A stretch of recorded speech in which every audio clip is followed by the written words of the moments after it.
ये है रास्पबेरी पाई, एक छोटू सा क्रेडिट कार्ड साइज कंप्यूटर। और ये है एड्स जिन्हें मैं तो इस वीडियो में हम बनाएंगे एड ब्लॉकर इस छोटू का यूज करके। बट ये होगा कैसे? तो देखो, जब हम किसी साइट पर विजिट करते हैं, फॉर एग्जांपल youtube.com, तो वो डीएनएस सर्वर को पूछता है और रिस्पॉन्स में डीएनएस सर्वर उसको youtube.com का आईपी एड्रेस देता है। बट उसके साथ साथ वो एक्स्ट्रा थिंग्स जैसे एड सर्वर के एड्रेस भी देता है, जिसके वजह से हमें वो एड्स दिखते हैं। तो अगर हम ऐसा कुछ कर दे कि जो हमने सर्च किया सिर्फ वही रिटर्न करे, बाकी सबको ब्लॉक कर दे, तब हमें वो एड्स नहीं दिखेंगे और यही हम करने वाले हैं। बट इसके लिए हमें चाहिए डीएनएस सर्वर जिसे हम खुद कंट्रोल कर सकें। बट ये प्रोसेस थोड़ा हार्ड है, तो इंस्टेड कि हम अपना खुद का डीएनएस सर्वर क्रिएट करें, हम एग्जिस्टिंग डीएनएस सर्वर्स को यूज करेंगे उस पर फिल्टर ऐड करके। मतलब ये डीएनएस सर्वर और हमारे डिवाइसेस के बीच में हम एक फिल्टर ऐड करेंगे जो एक्स्ट्रा थिंग्स को ब्लॉक कर देगा और जो हमने सर्च किया सिर्फ वही रिटर्न करेगा। और ये बहुत ईजी है, इतना कि सिर्फ 2 स्टेप में ही हो जाएगा।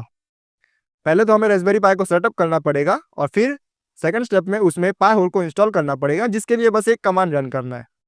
और हाँ, ज़रूरी नहीं आप रास्पबेरी पाई का यूज़ करो, उसकी जगह कोई भी कंप्यूटर यूज़ कर सकते हो। मैं रास्पबेरी पाई इसलिए यूज़ कर रहा हूँ क्योंकि वो छोटा स्मॉल कंप्यूटर है और ऐसे काम के लिए परफेक्ट है। तो सबसे पहले रास्पबेरी पाई इमेजर को डाउनलोड करके एसडी कार्ड को पीसी में इंसर्ट कर दो। फिर यहाँ से रास्पबेरी पाई मॉडल को सेलेक्ट करके, जो हमारे केस में पाई 02W है, और फिर ओएस में पाई ओएस लाइट को सेलेक्ट कर लो। फिर एसडी कार्ड को सेलेक्ट करके स्टार्ट। अब ये बहुत इंपॉर्टेंट है, नहीं तो पाई को एक्सेस ही नहीं कर पाओगे। तो यहाँ पर एडिट सेटिंग्स और यहाँ पर अपने वाईफाई का SSID और पासवर्ड दे दो और फिर सर्विसेज में जाके SSH को एनेबल कर दो।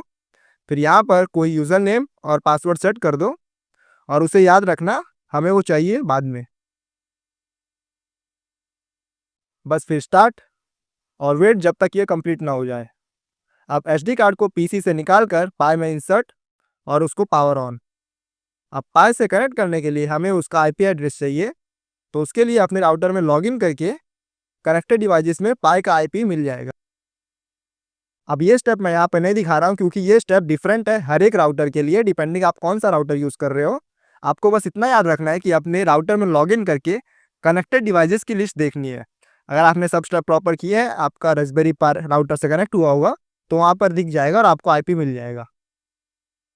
फिर टर्मिनल में SSH और जो यूज़र नेम दिया था वो अल्टरेट पाई का आईपी एड्रेस, यस, और फिर पासवर्ड। अब first step is to update the repos और फिर पाई होल को इंस्टॉल करने के लिए ये कमांड।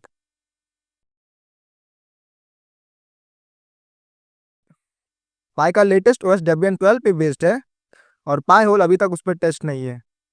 बट जितना मुझे लगता है पाई होल डेबियन पे परफेक्टली वर्क करना चाहिए, तो इसको कॉपी करके OS डिटेक्शन को स्किप कर देंगे एंड इट वर्क्स। अब इसने कुछ रैंडम पासवर्ड दिया है, जिसे चेंज करने के लिए ये कमांड विथ sudo और फिर इस URL पे जाके लॉग इन। बट ये अभी वर्क नहीं करेगा क्योंकि हमारे डिवाइसेस को पता ही नहीं है कि उसको इस रास्पबेरी पाई को यूज़ करना है। तो उसके लिए 2 तरीके हैं। एक तो ये कि हम अपने राउटर में इसको सेट कर दें, जिससे जो भी डिवाइस वो राउटर से कनेक्ट होंगे वो ऑटोमेटिक सब पे अप्लाई हो जाएगा। बट ये स्टेप भी हर राउटर के अलग है, तो वो मैं यहाँ पे नहीं दिखा रहा हूँ। आपको सिर्फ इतना ध्यान रखना है कि अपने राउटर के डीएनएस में पाई के आईपी एड्रेस को सेट कर देना है बस, या फिर मैनुअली इंडिविजुअल डिवाइस के लिए देखो। विंडोज़ में कंट्रोल पैनल में नेटवर्क एंड सिक्योरिटी के अंदर चेंज अडेप्टर सेटिंग्स में जो भी करंटली यूज़ कर रहे हो उस पर राइट क्लिक करके, और फिर यहाँ पर IPv4 करके रहेगा, उस पर राइट क्लिक करके प्रॉपर्टीज़ में जाना और यहाँ डीएनएस में पाई का आईपी एड्रेस दे दो एंड डन। एंड्रॉयड फ़ोन्स में वाईफाई में जाके एडवांस में डीएनएस में इसको ऐड कर देना बस। और अब पाई होल के डैशबोर्ड पे जाकर देखोगे तो इट्स वर्किंग। देखो अब एड्स नहीं आ रहे।